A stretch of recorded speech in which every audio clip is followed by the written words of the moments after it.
Hi, Michael. How are you doing? Good, how are you? I'm good. Everything's well. How have you been? I've been great. I'm here in Vancouver, Canada. It's a rainy day, but I can't complain. Rain brings life, right? Yeah, So it's all good here. awesome. That's great. Well, I'm very excited to have this talk with you today. Thank you. Thank you. I am too, Sarah. Awesome. So let's go into it. Tell me a bit about yourself. For sure. Well, I'm 24 years old. I just finished my undergrad degree at Carleton University. I am a neurodiverse individual. I'm a dyslexic individual. I was diagnosed when I was in grade 4, so that's when I was about 9 years old. And I started or co-founded a nonprofit with my best friend Matab Gill called the Open Doors Initiative, where we tried, like yourself, to spread awareness about dyslexia and other neurodiverse people and their needs, and trying to help honor everyone's learning type. Okay, awesome. So you said you were diagnosed at the age of 9. How did you know that you had dyslexia? Who diagnosed you? So the process of that was complicated in a way where you had a lot of assumptions from teachers of thinking like, oh, why is this kid frustrated? Why is he misbehaving? Um, to what they deemed as misbehavior. So like moving around, right? Talking to people. If I didn't understand something, trying to act out because I didn't understand something. So they brought me into the office with my mom and essentially said that I had a problem. And then my mom said, no, he doesn't. He probably just learns differently. So my mom took me to a educational psychologist, and I was diagnosed with dyslexia. They ran a couple of tests. It was for 2 days. Then they diagnosed me, and then they gave me an individual educational plan, or an IEP, where we then went to our teachers to give to that. But then after that, we went to more of a specialized school for people with dyslexia and other learning diverse needs, which was called Fraser Academy at the time. So pretty much, I went to a French immersion school, and at first, so I learned how to read and write in French first, Canada being bilingual country. But then I learned how to speak English first, obviously listening to my parents talk. So if you will, like, I guess the wires kind of got a little crossed there or anything like that. And from that, I had to spend more time learning how to read and write in English. And that became one of my strongest suits now. And it carried me through university. Yeah. Wow, okay. Yeah. I mean, okay. Did you kind of, I mean, for me personally, when I got assessed and I found out I was dyslexic, I felt like this real relief. It kind of Mhm. gave me like a step forward to like finally know what to do with my education. Did you feel the same way when you knew you had dyslexia? I mean, it's a little difficult for me to say that because I was so young, right? Like I was so young when I was 9 years old, but I did feel some sort of relief, right? I did feel that, like, okay, maybe now I can get understood better. Maybe now I can actually reach my potential and have an environment that is best suited for my needs at the time. And then I realized that growing up, that environment can be anywhere. It's just, um it is not you that is disabled in the environment. It is the environment that is disabling you. Mhm. And that was the biggest thing when I got older, to appreciate that. But at first, because there's a stigma around it, there was a relief, one, but then there was this other side of me that felt I was different. I was an outcast. I was kind of meant to be put to the side, right? And that's why I find that the work that we're doing is so important, is because, like me, if we don't want people to feel dumb and then get put to the side, right? So I felt dumb, but I was fortunate enough to have parents to reassure me, and great people around me in my circle, but not a lot of people do. So that's why when I found out at first, I felt relieved, but I also felt like, oh, like as a 9-year-old kid, I'm like, oh, am I different? Am I like, am I more dumb than the other kids? Do I need to be put in a like a different environment because I can't handle the normal environment, whatever normal means, right? So it all compounded like that. When were you diagnosed again? Either 7 or 8. I'm not entirely sure which one, but it was at a young age as well. 7 and 8. So your experience felt a lot more relief, if Yeah, I'm understood. Yeah, that's but awesome. I think, yeah, like I honestly, I was very lucky. Like I'm very lucky. My mom is the one that kind of saw the signs, but I can Mhm, definitely relate to you because you said usually when someone is different, they kind of get pushed on the side. mhm. You thankfully didn't really have that too badly, but I kind of did when I was growing up. Like I was really put on the side to the point where I actually had to leave the country because no one really knew how to kind of help me and support me in the right way and in the way that I needed.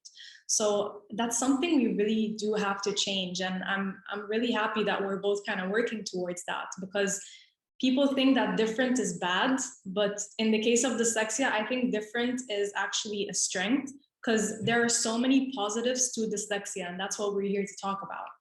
Oh, for sure. Yeah. For sure. Like our minds are our greatest weapons, but you know, I'm trying to think of a cheesy metaphor here, but if you're teaching somebody how to shoot the gun a wrong way, chances are you're going to end up hurting yourself, right? Yeah, So exactly. it's like our minds are powerful, but we have to be in an environment that fosters it and that cultivates a strong learning environment for us to reach our potentials, right? And that's the big thing that um, raising awareness is huge, right?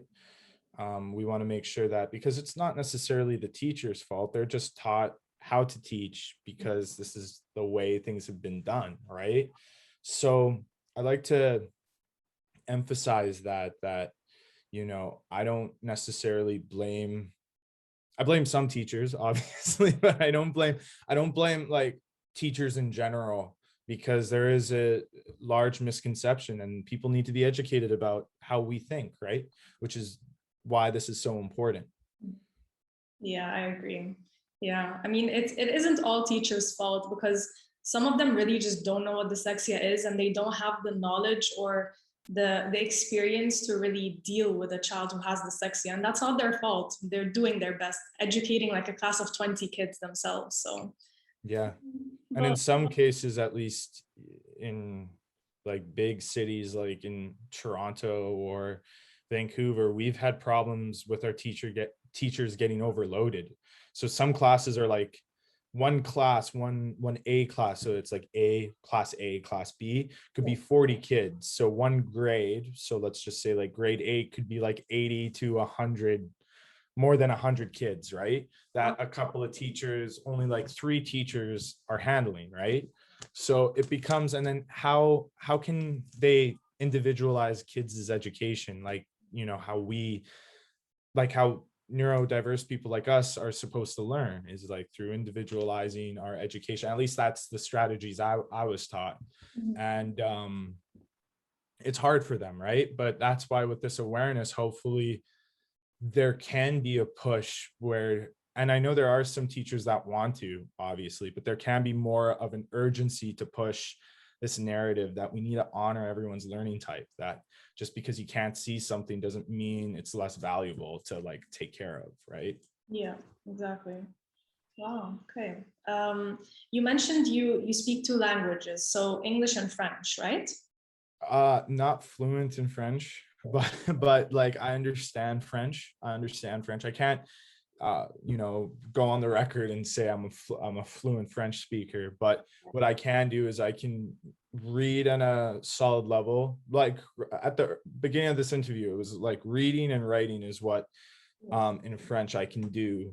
But mostly because my mom moved me from the French immersion school to an all English school Yeah. around grade 4. So it'd be roughly around like a grade 4 or 5 level. And then when I went to another school after that, when I felt like I gained all my strategies from Fraser Academy, I went to an IB school, an international baccalaureate school, where we had to do a language again.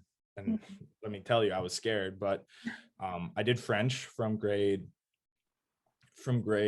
8 to grade 10, and then I did Spanish. I can't speak Spanish, don't lie, but like I did Spanish from grade 11 and 12. But what I did enjoy about it is that, you know, people think that, oh, we can't learn another language or something like that, right? But from my understanding with your story, you can speak multiple languages, right? Like, and that's the greatest thing, is that if you can, it's like, why limit our learning when we can actually learn? We just have to do it less industrial. You know what I mean? So that's why I want to learn French, more fluent in French. I want to learn different languages, like my cultural tongue of Italian and Croatian and stuff someday. But you know, that takes time, right, and commitment. But it also takes an environment where, you know, I can go at my own pace and everything like that too. I was really asking you that because, well, I mean, it's good you write and you read French. That's good. Personally, I have 3 languages, so English, Arabic, and Dutch. And I've heard a lot of people say that they might be like dyslexic in one language, but not in the other. So I was gonna ask you, like, do you have that as well? Because for me, in all 3 languages, I have the same issues with my dyslexia. So here's the thing that there's a lot of misconceptions is that dyslexia, yes, the Latin roots mean difficulty in language, but it's not pertaining to just one language. Like, you can't be dyslexic in one language. Yeah, It's exactly. like you're dyslexic. Yeah. That's just your brain. You were born that way, right? It's the same thing with ADHD. It's the same thing with ADHD or ADD. It's the same thing with dyscalculia, right? Like, it's just the way your brain processes information. And the most diverse thing is the individual. You can't tell me that, you know, everyone, if we don't all look the same, you can't tell me that we all think the same or we all learn the same. Like, to me, that's impossible, right? But there are ways that we can make things more universal for people to learn, right? And, you know, it's cringeworthy, but it's like kind of like one of those things where you just do an eye roll in your mind, is when people say like, oh yeah, well, like, I used to have dyslexia, or oh yeah, I might be a bit dyslexic here and there. Like, and they genuinely say that, but it's like, are you? You know what I mean? Like, I don't think you quite grasp. Like, you might have difficulty in learning certain things. There's no question that, and there could be some strategies that we've learned that could help you. Yeah. That doesn't mean you're dyslexic. You know what I mean? Like, that doesn't mean you've lived with processing errors and everything like that. The constant struggle and everything like that too. So it comes back to the overall theme, is this is why we need awareness, right? This is why we need to educate people. It's not like just a on and off switch. It's like, I don't choose to be dyslexic. I'm a happy dyslexic. I'm proud to be dyslexic because of my story, because of what we've been through, right?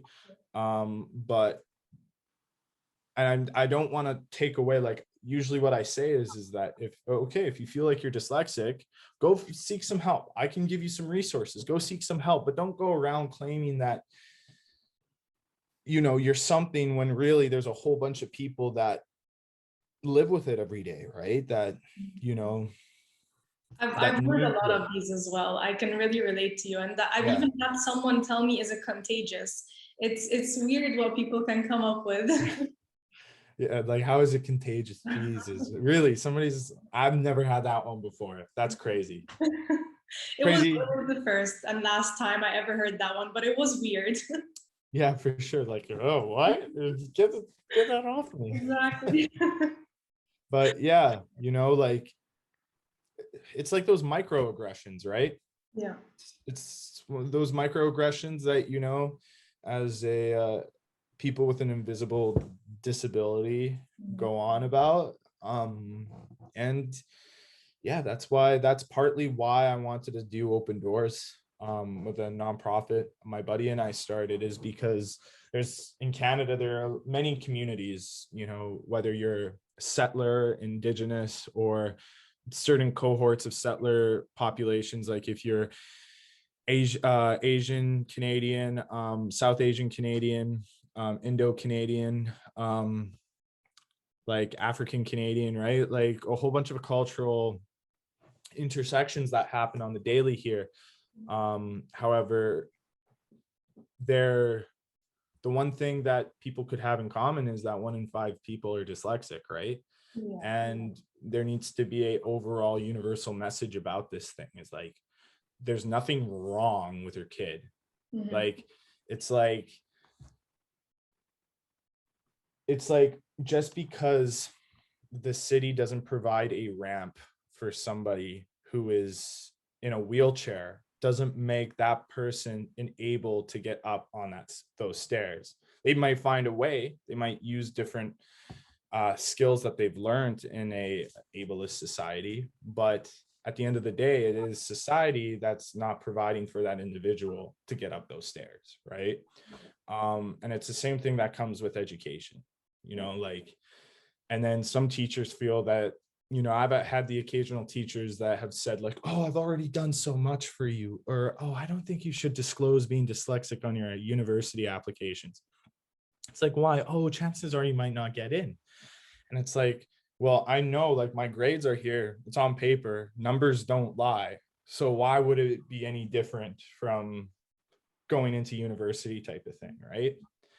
So once again, it all comes down to like educating people about how we can honor everyone's learning type, right? And then it transcends to different or it goes to different people, people that might be ADHD, more on the ADHD spectrum, or everything like that, right? So that's my thinking of it, right? That's obviously, there are probably a lot of people that might have a different perspective about it, but that's the whole thing about having an open conversation, right? Like, and it could be difficult, but sometimes you just have to take some things in and correct some people that might not be on the right objective trail.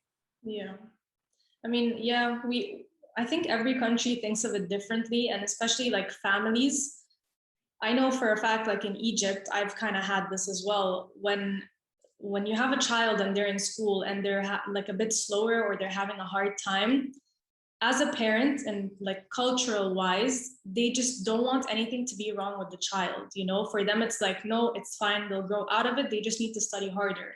And at first, when I was having a hard time, my dad also wasn't convinced that it could be such as like a learning difficulty. He's like, no, she's fine. Nothing's wrong with her. And eventually he accepted it and everything. But I think this is something in Egypt that is very difficult, the acceptance of having a learning difficulty, because every family here wants their child to be like in an Ivy League school and like the best that they can be, which is fine. But having a learning difficulty isn't gonna stop that from happening. But in their head, it's something that they have, so it's gonna stop that from happening, which is a very bad way of thinking about it. But yeah. And I totally agree. I totally agree. And that's something that transcends borders, right? Like they're like, sure, there might be different approaches, right? But there's that like universal stigmatization when it comes to LDs and everything like that, that, like, oh, is there something wrong? You just have to study harder, right? Like, or you just have to work harder. It's like, I already am working harder, you know what I mean? But it's like, I can work so hard in one system that's not working for me. Yeah. You know what I mean? But it's crazy though, because I never had to move a country to a different country for it, right? Like, that's acknowledging like my positionality and my privilege is that, like, yes, I have dealt with many forms of stigmatization here, but I've had plenty of resources here, right? Like, personally for myself, I know there's a lot of kids in my country, in my province, in my city, that don't have the same resources that I was exposed to growing up, which is partly why we did the open doors. We started open doors, but to go to a whole different country, that's something. When I first heard that, talking to you, Sarah, that's something that got to me. It's just like the extent that people are willing to go to, one, help the kids, but it's also like, why do we even have to go to that extent, right? Like, You know what I mean? Yeah. Honestly, I was very lucky though. Like when I'm talking to other dyslexics in Egypt here, like not everyone has the opportunity to actually leave the country and get the best education. So I'm extremely thankful, like for my parents who were able to do this for me and afford it. So it's definitely, I would say, a luxury, but this is why I feel it's so important to start something in Egypt which was available abroad. So that is Yeah. kind of what I'm working towards. But of course, it does take time. But like we're working on it now, so that's good. No, and that's great, right? Like the first step is, like, I'm a swim coach also. I'm a competitive swim coach with the Richmond Kigus, and we always say the hardest step, but the first step is getting in. Like in a morning practice, 5:45 a.m. is getting into a pool and getting that first cold shock, right? Once you pass that, you're fine. Yeah, exactly. Besides, me yelling at the kids and stuff. No, I'm joking, but like, sort of, but like, you get what I mean, though, right? And that's something crazy, that you're crazy in a good way, that Yeah. you're doing, because for partly why we did Open Doors was with my really good friend Matab, my best friend Matab. He's Sikh, he's South Asian, right? Yeah. um like Sikh, so he's Indian, and he would tell me that in Punjabi there wasn't a word for dyslexia, right? Like there isn't a word for certain LDs and everything like that. So which is why he wanted to kind of help his community, even in Canada, right? Like understand dyslexia and learning diversity, and how it's not a disease, it's not a crippling thing, it's something that should be acknowledged as something cool, that somebody has something awesome. And certain talents that we have are meant for certain things. Like you are a fabulous artist, like Sarah, like your art is crazy from what I saw, right? And um and that's a talent that we have, is like we have a different perspective, we have a different lens. And that's not taking a knock on people that are neurotypical, like they're they probably have a bunch of pluralities, they think a certain way, they're probably neurotypical artists or anything like that, but combining them together can create something really, really cool, right? Like I remember I was talking to another dyslexic researcher in England.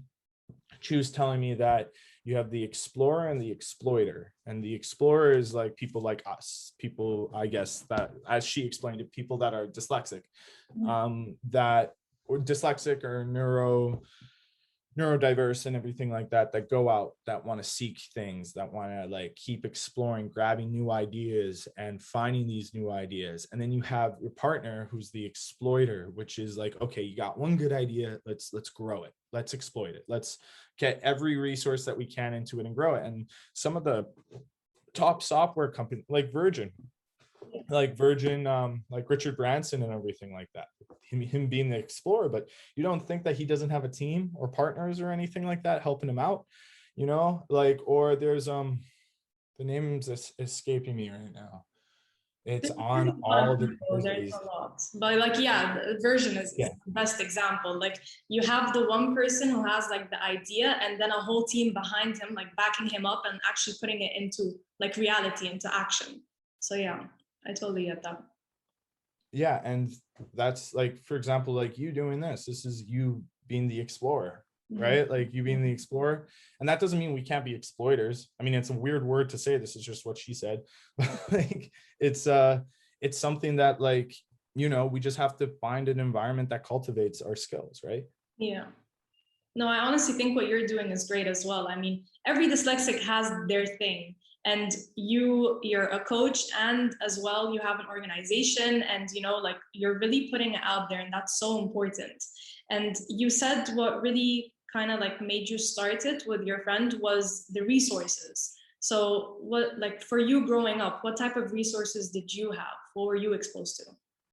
Yeah, so great question. So the best resource I would say that I had is, believe it or not, and I know this isn't sponsored by it, but like Apple software, like user-friendly software, where they have a lot, Apple and Google, because one, like, um and Word. So I guess Microsoft too, like with the spell check, reading it back, reading back software. And I didn't necessarily use the read back software too often, Mhm. but like if I needed to have a chapter and I wanted to take notes, I wouldn't like read and take notes. I would listen and read at the same time. And then take notes so I could retain it. Word with spell check, Yeah. huge help. um, um, Grammarly for Google, I got that around in my undergrad. That really helped me too. Mhm. And then human resources, like my sister, for example, proofreading papers. Like we make a joke that partly my degree is her degree because of how many papers she's proofread and everything like that. Yeah. So, and then, really good friends like Leal, Matab, willing to like go to that extent to like, understand, listen, but like kind of understand the needs of like not just proofreading and saying, oh, it's okay, but like saying like, oh, hey, there's something here or doing something there and explaining, how I can improve. It goes back to that like old Bible thing. Like, I'm not trying to be this cheesy Sarah, but like it goes like if you teach a man how to fish, or if you fish for a man for a day, right? Mhm. He's going to eat for a day. But if you teach a man how to fish, he's going to eat for a lifetime, Yeah. right? And it's like that's the type of thing that I've ran into, at least in elementary school, and other people, other teachers and stuff, is that they'd rather just do it for you. You know what I Yeah. mean? Like they would just do it and say, okay, go. Yeah. Right. And you'd be like, okay, I don't really know what's going on, but say less. I'll just do it.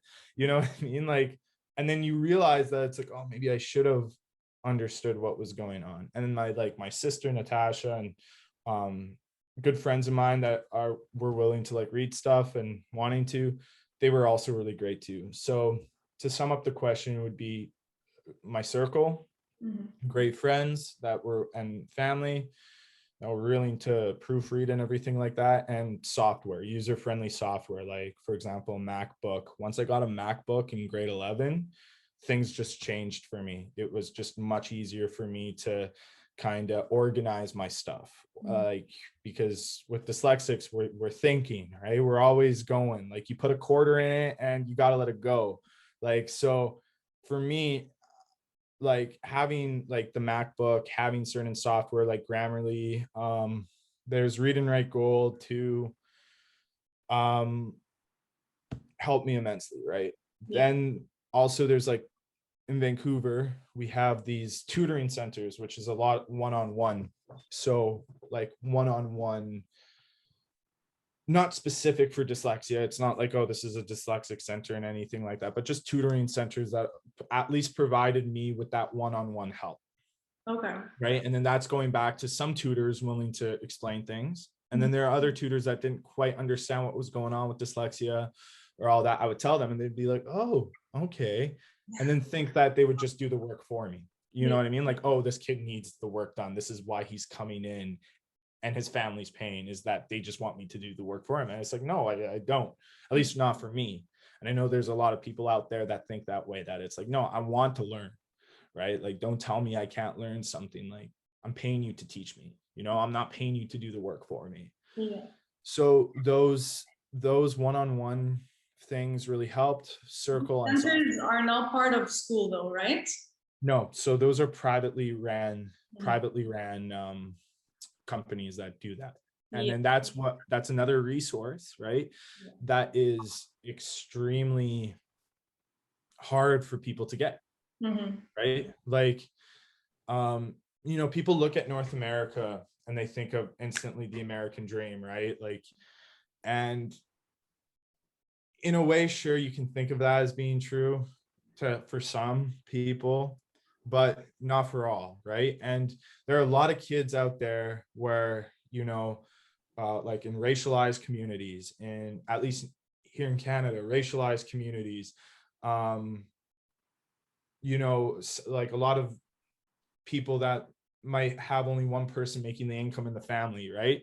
That, doesn't want to, but has to have that hard choice of deciding to put food on the table or making so their kids could eat, or sending their kids to school, right? And there are some parents that send their kids to school with empty tummies because they want to make sure they get the education.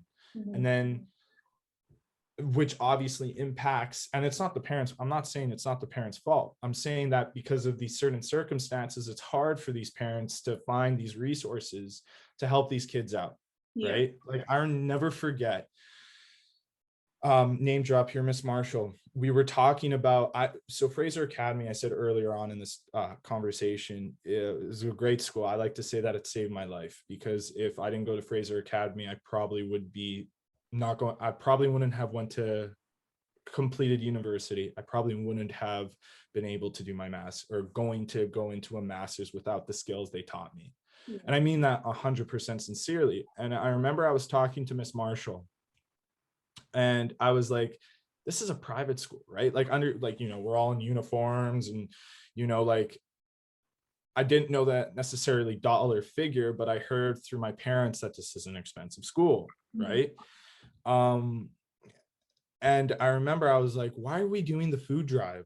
Why are we doing the food drive here? We're like, you know, just being a dumb kid, you know, just speaking what I'm thinking in grade 5.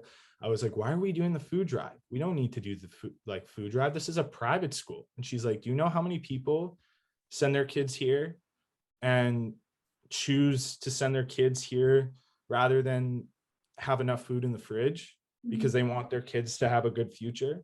You know what I mean? It's crazy, right? And that's the thing that I'm enjoying, that I get to talk to you about, because when you have a audience across the ocean, and almost like across the whole continent, at least, right at the end of the Africa, right? So like we have, you know, our problems are not necessarily the same, but they are very similar, you know, like when it comes to trying to, like, because I know mothers, right? I hear your mom, I hear, you know, a lot of mothers, parents, they want the best for their kids, right? Like they don't think of having their kids go to an Ivy League school because they hate their kids. You know what I mean? Like they love their kids, and they're willing to do what needs to be done. And that's a big factor of why we wanted to do Open Doors, was to make sure that these resources were available for their kids, so then parents don't have to make that hard decision of honoring their kids' learning type by sacrificing essentials that they need to live on. So Wow. Okay. I mean, I think we, like most of us, kind of leave school having that one teacher that really changes our lives. So I think you're very lucky to have that. Like your teacher sounds great, Miss Marshall, right? So actually, I didn't necessarily have her as a teacher. Like she was just there, and I was just a 5th grade student. I just remember her name. But the teacher that, like, I remember her name and I remember the stories she was telling me. But if I have to say a teacher that really impacted me, which I would have to say would be my professor in university, would be Thuy Nguyen. She was my disability studies teacher in university. That really changed my perspective. And then there was this other teacher in high school, I would have to say. I only had her for like 1 year, but her name was Miss Hall. And she's a British teacher, but she was like, not because she's a British teacher because it's in Canada, so you hear the accent, right? But she understood what was going on, and she was willing to help, you know what I mean? And you know, you need those types of advocates going on. Yeah, definitely. Like that's just what keeps you going. They're the ones that motivate you because they understand kind of what you're going through. They have a bit of like an understanding of learning difficulties, so they know the right things to say and like how to push you to reach your full potential. So it's definitely important to have people there in your life who are supporting you. No, for sure. What about you? Did you have a teacher that did anything like that for you? Yeah, I did. So I stayed in Egypt till grade 4, and then I moved to Dubai, and I stayed there for 3 years. So I was lucky enough that the school that I was at, they had a learning difficulty department, and I was actually her case study at the time because she had No mentioned. way. Yeah, it was very funny because she's a teacher for learning difficulties, but she had never taught someone who knows 3 languages. So for her, I was like a whole new experimental case. So Yeah. yeah, we really went through everything together. She was like testing things with me and trying things, and it turns out she was the one person who made the biggest difference in my life. So I'm always very thankful for her. Her name was Miss Sarah as well. Miss Sarah, nice. Her Yeah. last name Sarah, or did she just say like my No, name's her Sarah? first name was Sarah. Yeah. Nice, cool, cool, cool. That's awesome. No, and those are that's so important that like you have that one person like that impacted you to do better, strive for better, right? And that's why I think honestly, at least for dyslexia and like when it comes to if we do revamp the education system, it should be in terms of like coaching, like individualized coaching. Like a coach still has a group of athletes or students or whatever, right? But they individualize their goals um to fit like the collective goal. You know Mhm. what I mean? Like, okay, you want to graduate, that's the collective goal. Yeah. Or you want to go to university, that's your individual goal. Um, okay, what do you want to do in university? Fine arts. Perfect. Okay. How do we milk the best out of you? You know what I mean? How do we get the best thing so you are prepared? So when you leave us, your transition to this next point of your life, you're as ready as you can be leaving high school or middle school, or what did you say? The Secondary? You mean secondary? secondary school. Yeah. Yes, yeah. I'm learning, I'm learning these things. Yeah. Yeah, but yeah, I totally agree. So we spoke about resources, and it's funny, you mentioned like all the resources you mentioned were actually things you did individually. So you had your family, your friends, and like things online. But I don't know what it's like in Canada. Like in school, do they have anything for learning support? Like, do they support you? Do they give you maybe extra time in exams or accommodations? Yes. So yeah, thank you for that. Canada is huge. It's a federation. So it's essentially that like America, we're a bunch of different territories combining to form this thing called Canada. Mhm. To really simplify it down. So each province, as we call our territories in Canada, has jurisdiction, so they control education. So I can only speak on BC in high school, and I can only speak on Ontario in university. So it's not, so that's why I wanted to preface. I haven't looked into things in Alberta or Manitoba or Nova Scotia, right? And that's what I just want to make super clear, that, it's not the same all over Canada. I'd like to learn on hopefully going to my master's. I will learn a lot more. But in BC, I was my my high school, especially with the IB exams and everything like that, they were super, super good. Um, and I can go on about how at the time in high school, I was still discovering myself. When you're in grade 11, 12, you think you know it all, right? Yeah. But like, in a way, I felt like a burden. And this is just the self-stigmatization we go back to, right? Like where it's like, am I different? Why am I getting all this? Am I not capable of doing it on my own? Do these teachers think that? But the resources I got was a scribe, which was amazing because I could talk things out and they would write it down. Because like I said before, you put a quarter in it, you gotta let it go. Ideas going there, and it was great for the scribe to just be like, whoa, whoa, whoa, whoa, whoa. It's a great idea. Let's funnel it down a bit. Yeah. Again, so then the scribe would read back to me. I'd get extra time, right? But then when I went to university, so this is across the country now. So Vancouver's on the West Coast, Mhm. so like on the Pacific side.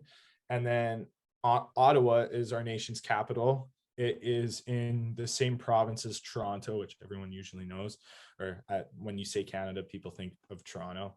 And then it is on the border, literally on the border between Quebec and Ontario, which is close to Montreal. So it's about an hour away from Montreal, 4 hours away from Toronto, up north of Toronto and west of Quebec, Montreal. And they didn't provide a scribe, but they did provide a separate setting. And same thing in high school, I was provided a separate setting because I was using a scribe. So if I was and when I was still typing and everything like that too, I was given a computer. Same thing in high school, same thing in Ontario to type. But the scribe, I used headphones and a mic. Okay. However, I tried that resource, right? And this is why it's so important that it's not a one size fits all model. You know, nothing's one size fits all. So when I tried the scribe, when I tried with the headphones and the mic, it wasn't working for me. So what I did was I kept the separate setting, but I decided to type more instead of write, because that would take me a lot more time. And plus with all the grammatical errors and everything like that, spelling mistakes, it wasn't going to work out. So Carleton has a very good, the Paul Menton Center has a very good learning difficulty center where they provide you with a counselor, where they go through the accommodations you need and everything like that, and then the extra time and support. I was lucky that at least in the political science department, when you go into third or fourth year, because usually in Canada we do things in 4 years in university, I did 5. So the reason I did 5 was that I didn't want to have my course load fully booked, right? And there's no rush in getting this done. So I did 5 years instead of doing 5 courses per 4 years. I did 4 courses in 5 years. Okay. So, and then in the third and fourth year, it was mostly just papers or project based. So there wasn't any exams. And I found that out about myself, is that, you know, there's a lot of, and maybe other people, there's a lot of people that are very smart, but exams don't work out for them because the environment itself is just really weird. You have a clock to put as much knowledge on a paper, to regurgitate, not even the knowledge you have of the subject, but to regurgitate the knowledge that they give you. And I remember first and second year, I was up until 12 o'clock at night copying PowerPoints, looking at readings and everything like that. It just doesn't work out. But that's why I did things like open courses, like disability studies, where you actually have people that understand, you know, like, okay, this person functions differently in the environment they're in, right? It's the same thing with people in a wheelchair. It's the same thing with people who are blind or people who are deaf, right? Like it's just how they function in their environment. You know, it's like, it's not the deaf person's fault that you can't speak sign language.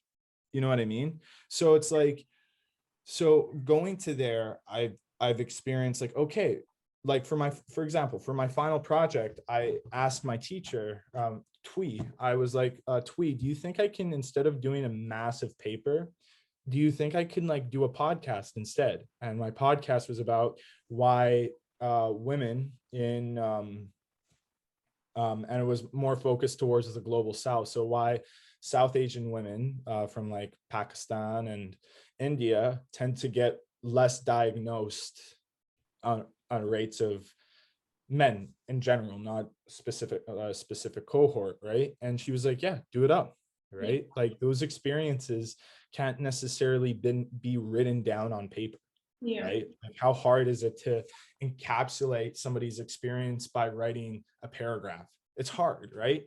And I know in that short span of the podcast, right, things that popped out were really interesting, like about how when they got diagnosed, they only got diagnosed in university because those resources were there for them, right? And it was because, you know, cultural conventions, at least of women here in Canada and elsewhere in the world, as they explained, is that they expect you to be the doctor and lawyer.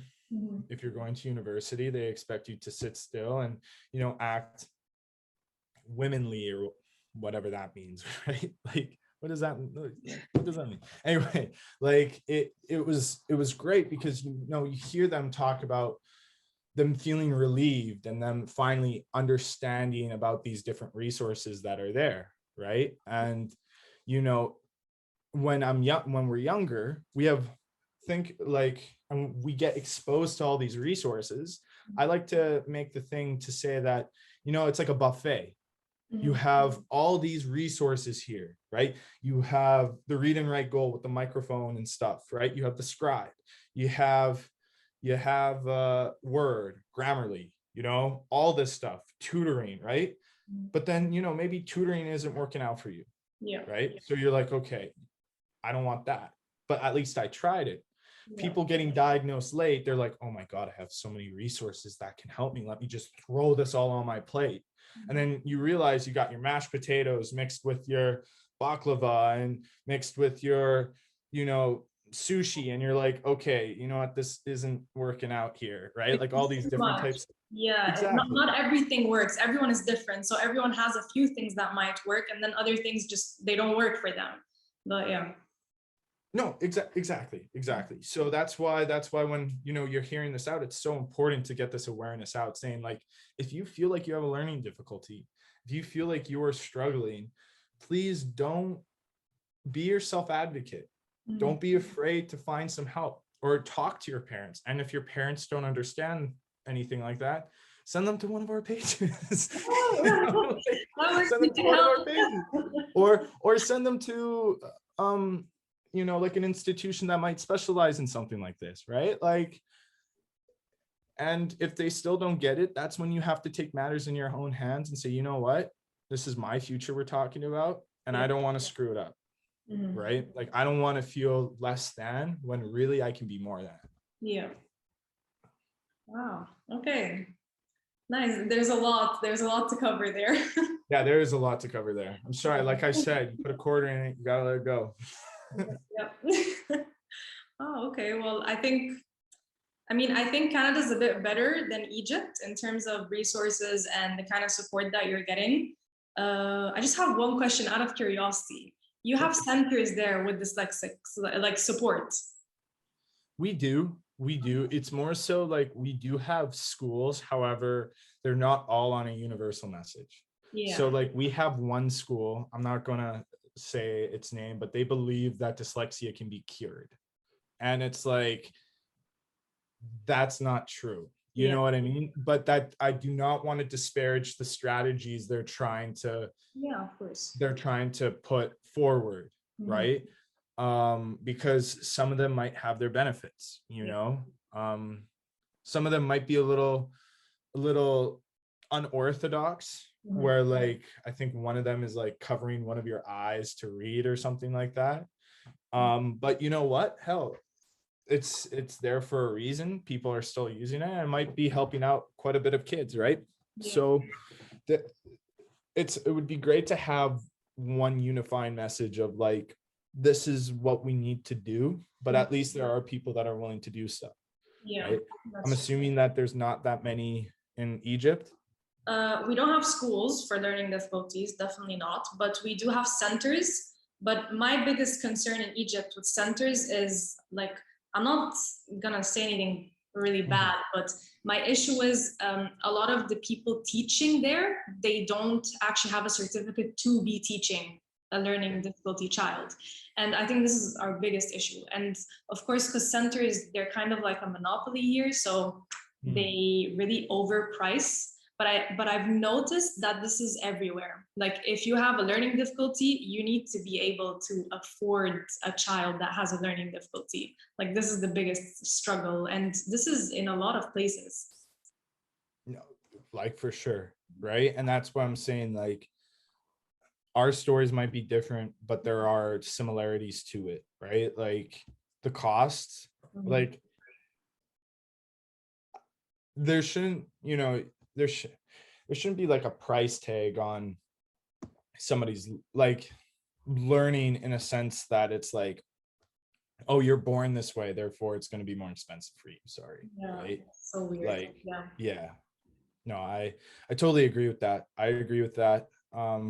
But in Egypt, do they like, so for these centers, right? Like, do they kind of just do the one size fits all solution, if you will? I don't know about it now. When I was younger though, I went to maybe around 3 centers, 3 different ones. And they were similar, like the things that they were teaching were similar, but they were so old. Like the resources there and the things that I was learning that was supposed to be helping me, it was just very old.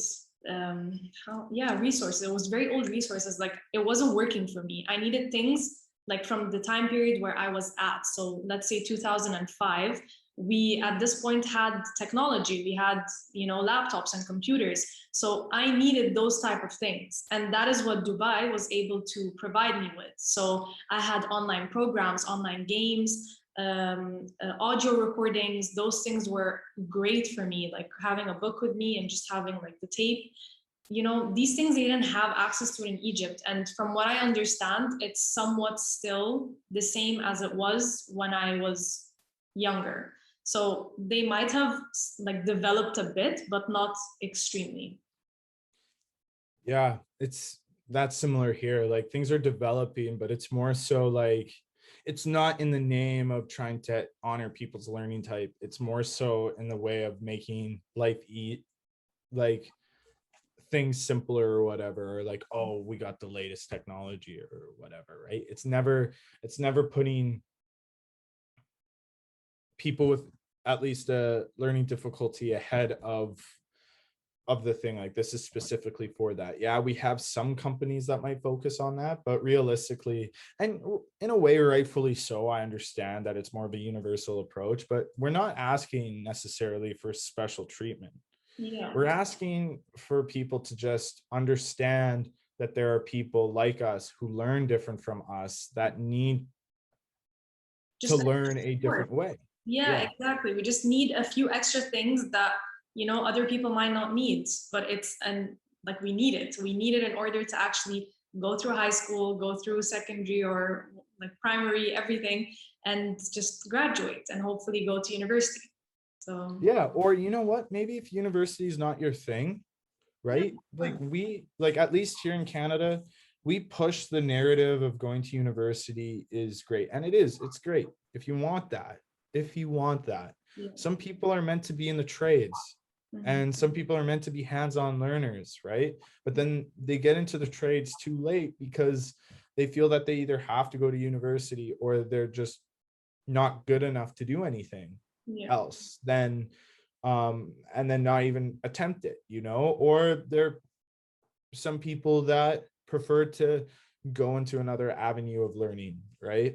And we need to be able to have avenues where everyone can go down and not just try to centralize it to like a funnel system from school to university to job to retirement. And it's like, at least for me, that's not the way I want to live my life. Yeah, no, I agree. It's a cycle in society which I think needs to be changed. So if you would give a dyslexic advice, what would you like to tell them?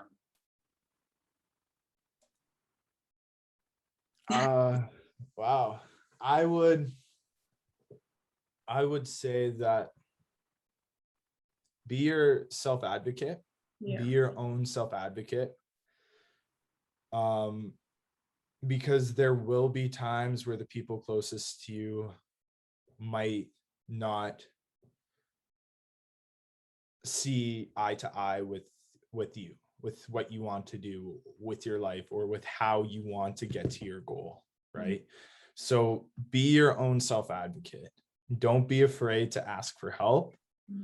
And make sure that you're still always communicating to your bigger circle about your inner circle about how you feel and how things have impacted you, right? Because if at the end of the day, we have to live with the reality that dyslexia, it's not tattooed on our forehead, right? Like we want to be able to share the message with our own family. That's how awareness starts, is that like, yes, me and you, Sarah, and other people out there that I've seen you interviewed and people here in this country in Canada and other places, they're working hard for awareness, right? But the awareness really starts with you as an individual having these difficult conversations with your employer or with your teachers or professors or wherever you are, right? And it all comes back to this overall principle of never being afraid to ask for help and being your own best advocate. Yeah. Yeah, I love that.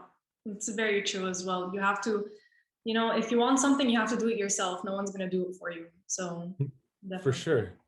For sure. Right. And one last thing too, keep your mind open, keep your mind open, and don't be afraid to accept failure, right? Because like the best way to learn is to fail. And if you don't fail, or if you don't try, you'll never know. You know what I mean? Like if you don't try, you'll never know. And that, whether that comes to a resource that you're using for an exam, or if that just comes with, you know, you trying a different method out and it didn't work, right? Whether that might be entrepreneurial, artistic, or whatever, don't be afraid to fail. Yeah.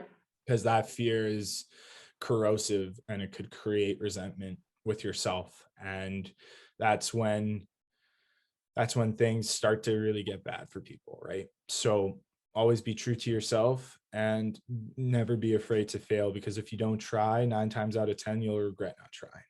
Yeah. Yeah, I fully agree with that. I mean, so many people, like influential dyslexics, you can just search a bunch of them. They've all failed at one point in their lives, but you know, they don't quit, they get back up and they try again. So, Oh, for sure. yeah. That's just our story. Yeah. You know, that's just our story. No, Just great. don't quit. Yeah, never.